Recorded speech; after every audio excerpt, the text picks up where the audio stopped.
صح، ما هو ما يعرفش قيمه امه الا اللي تجيله مرات ابوه. كان ليا قبل كده تجارب منيله ب 60 نيله مع البابايا، سواء كان المصري او البرازيلي، بس انا قررت اديها فرصه ثالثه رابعه خمسه 10. فانا قررت اديها فرصه ثانيه، والمره دي انا جايب نوع من انواع البابايا بيتقال عليه اغلى واحلى نوع في العالم، البابايا التايلاندي. شايف شكلها عامل ازاي؟ ومع ان ضد ان الواحد يدي فرص كتير لحاجه هو فاقد فيها الامل، لكن مع الاكل ادي فرص زي ما انت عايز. انا جربت كذا نوع من انواع البابايا، الهندي والمصري بالنوعين بتوعه والبرازيلي، فيا رب ربنا يسترها وتطلع البابايا التايلاندي فيها الامل، عشان خاطر ما اقفلش منها خالص. حط منديل تحتيها.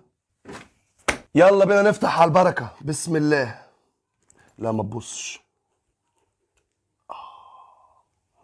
في نعومه رهيبه في الفتحه دي.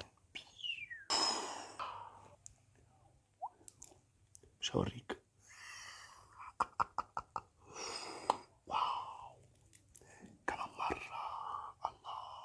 حتى لو كنت شفت مش هوريك. جاهز للمفاجأة؟ يلا بينا. بسم الله. ادي شكل البابايا التايلاندي. شكلها أمور.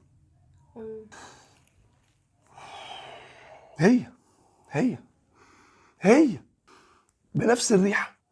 بجد ده أول طلعت نفس القصة. والله صحيح بجد هقفل منها جامد، يعني أنا هقفل منها ومن اللي جابها لي. طيب مش هنحكم على الكتاب من عنوانه ولا هنحكم عليه أصلا. بسم الله.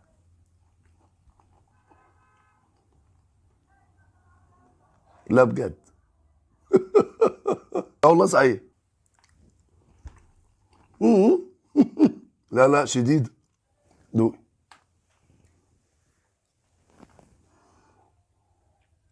A few moments later. ليه تعبيرات وشك ما بتتغيرش في اي حاجه بتدوقيها؟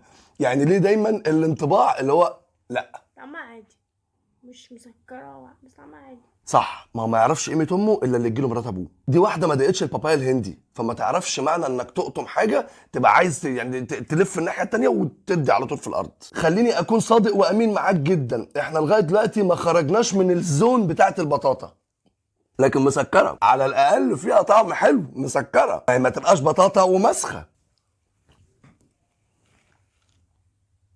خلينا نعترف ان هي بطاطا بس مسكره وعجباني، علشان لو حد ما دقش البابايا قبل كده فالملمس بتاعها ميكس ما بين البطاطا والشمام. طعمها مسكر لكن مش قوي، كانك بتاكل بطاطايه مسكره شويه، بطاطايه على شمام.